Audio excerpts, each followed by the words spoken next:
Okay. Lasing ko na pasado at katatapos na ng aking klase dito sa may St. Vincent College. Naiihi na ako.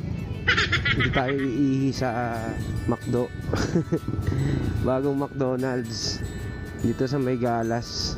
Hindi ko pa napupuntahan to eh, pero madalas kong madaanan. Kasi atrium mga bossing, bukas na. Lahat ng sasakyan gusto mag-park eh, kaya tuloy traffic.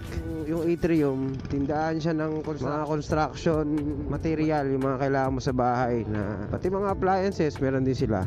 Para siyang City Hardware. Tapos yung bandang unahan na part sa may gilid, grocery store. No, dikit-dikit na yung mall. Dito City Mall din, Dipolog.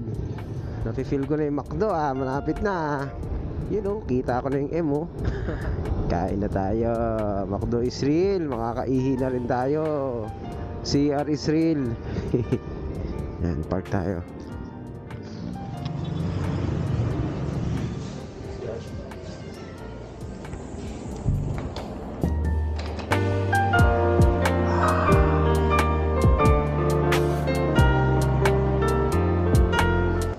In fairness, maganda yung CR dito mga boss.